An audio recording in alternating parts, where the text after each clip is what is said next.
Hi everyone, it's Miss Costa here, and in this video I'm going to be going on a whistle-stop tour of bearings. Okay, so to begin with, before we do anything with bearings, there are 4 key things that you need to know and understand and apply to every single bearings question that you do.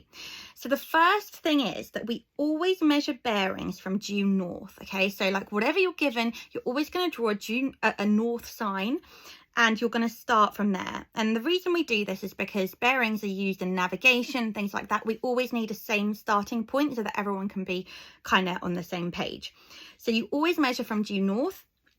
You also always measure clockwise. Okay, so start due north and you go clockwise around. It's just the measure of direction is always clockwise.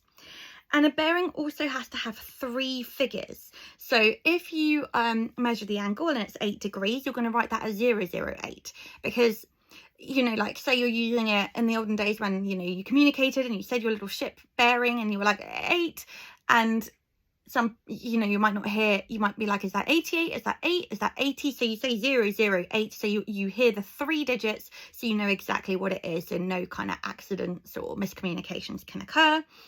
And also the most kind of tricky one to wrap your head around is that the starting point is wherever it says from. So just a quick example, if we had like point A and point B and it said find the bearing of point A from point B, what you would do is you would draw your little line to have your bearings close together, and you'd have to start from point B. So you start from due north from point B. You always start where it says from. So that's you put big X there and you're like, this is where I'm starting. And then you measure clockwise until you get to the line that connects the two. So let's see how we can apply that. But first, let's just get kind of familiar with the directions of travel. So our north, because that's our starting point, that would be 000 degrees. Now northeast, we know that that would be an angle of 45 degrees. So that would be 045 degrees as a bearing. East, well, that's a right angle. So that's going to be 090. And so forth and so forth. We just keep going round. So 90 plus 45 would be, 135 degrees. Then over here we'd have 180. 180 plus 45 would be 225 degrees. Over here we'd have 270 degrees. Then we'd have 315 degrees, and that would take us back to 360, but it's 0 because it's our starting point. Okay, so in a circle there are 360 degrees, so always bear that in mind when you're dealing with bearings. And you should also be able to kind of estimate them if you just see what the direction of travel is, so hopefully that can come in handy. So for our first question, we are shown 2 points, A and B, and we need to write down the bearing of B from A. Okay, so from A, I'm starting from here. So the first thing I'm going to do is draw a due north sign. And obviously you do it with a ruler, so it would look a lot better. Connect the two. I don't have a protractor, so I'm going to estimate. But if you had, this is a protractor question, you would put your protractor on this X point here, line it up, and then measure this angle here. Now I'm going to kind of like estimate that and maybe say that's 44 degrees. Okay, so that angle is 44 degrees. So I need to write down the bearing of B from A. So starting from A, I go clockwise until I reach the line, and that angle is 44 degrees. So over here, that would be 44 degrees. Except, how do I write bearings? I write them as 3-digit or 3 figures. So that would be 0. Oh, that's a really fat 0. 044 degrees. Now write down the bearing of A from B. So here we're going to start from B, and the direction of travel is always clockwise. So it's this angle here that I'm looking for. Now the reason that I do these and why bearings are so useful, you have 2 parallel lines because due north is going to be north, is going to be north, is going to be north. So north is always going to be parallel. So what you can do is use the laws of parallel lines. And we know that the interior angles sum to 180. So to work out this angle here, I could just do 180 take away 44. So 10 take 4 is 6, 7 take 4 is 3. So that would be 136 degrees. I also know that angles in a circle, so angles in a circle, or at a point, sum to 360 degrees. So I know that this angle here I'm trying to work out is going to be 360 take away 136. So 10 take 6 is 4, 5 take 3 is 2. So that would be 224. Okay, so the bearing of A from B would be 224. Okay, so let's try the next one. Shown below is a ship and a lighthouse.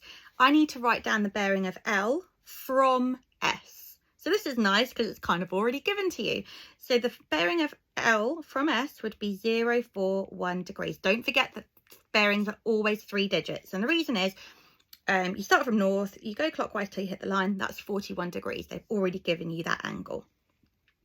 Then what I have to do is write down the bearing of S from L. So this is my starting point. And I always go clockwise from due north until I hit the line. So what I'm going to need to do is do some fact finding.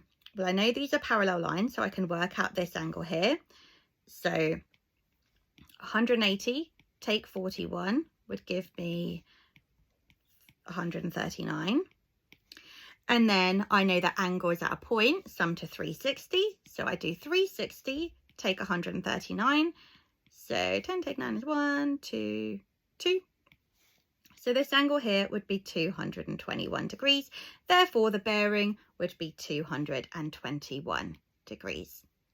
So now it's time for you to have a go. Pause the video and see if you can work these out. So find the bearing of A from B in each of the following. So A from B, so remember, put your starting point and you think, go clockwise. So once again, apply the laws of parallel lines. So these must sum to 180. So 180 take 46 is going to give you 134 degrees. And then 360 take 134 is going to give you 226. So this one would be 226 degrees. A from B, once again, this is our start point and we go around here. So 180 take 97 is going to give you 83 degrees. So this is 83 degrees. And then we do that. Then we do 360 take away 83 degrees is going to give you 5, 10, 7. 5 take 8 you can't do, so that would be 15 take 8, which is 7. 277. 277 degrees is your bearing. And now we're going to move to slightly trickier ones where they are written words and they haven't given you anything. So you have to draw it out yourself, which is absolutely fine because you just do what they tell you to. So it says, Wellingborough W is a town. It is on a bearing of 40 degrees from Northampton. So what I'm going to do is write Northampton because that is where I'm going from. Put a little dot. And Wellingborough is on a bearing of 40 degrees. So do your due north sign. You know that 45 degrees would be roughly there. So 40 degrees, no, I mean, I'm doing this roughly because I don't have a protractor, but you with the protractor, you get your protractor out, you mark it to where it says 40. So let's say there, okay? And then you draw a line going there. I've done this. Oh, I'm just going to drag this down. Okay, so N here, you do your due north sign, you measure it, so you measure it accurately, a bearing of 40 degrees. Oh, actually, you don't need to measure it, to be fair, because you can just work it out. But if they asked you to draw it, then you would draw it. And Wellingborough would be over here. Now, we need to find the bearing of Northampton from Wellingborough. So once again, you start due north, you go from wherever it says from, and you go clockwise. So I need to find this angle of turn here. So it's parallel lines. So I know that this is going to be 140 degrees. 360 take 140 is 220. So the bearing of Northampton from Wellingborough is going to be 220 degrees. So now let's have a go at that yourself. So pause the video and have a go. Okay, so a slight little typo there, but C is a town. The bearing of L from C is 47 degrees. So let's just draw that out. So L from C is 47 degrees. So this angle here would be 47 degrees. This is your due north. This is your due north.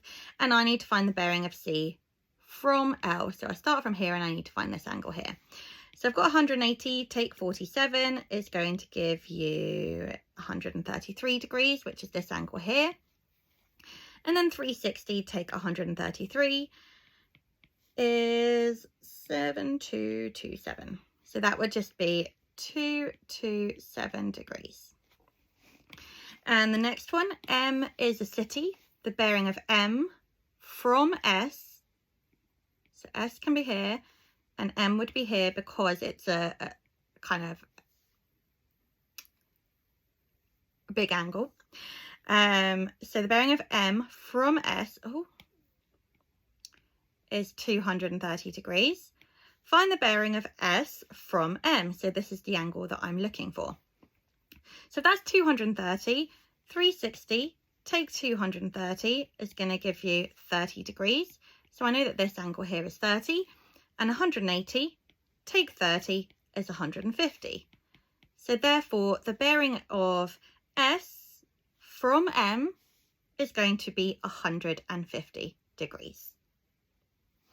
And that's it for the introduction. If you want more, so when you're applying more angle laws and trigonometry and everything, then watch the next video on angles, trigonometry and bearings. But I hope that was helpful.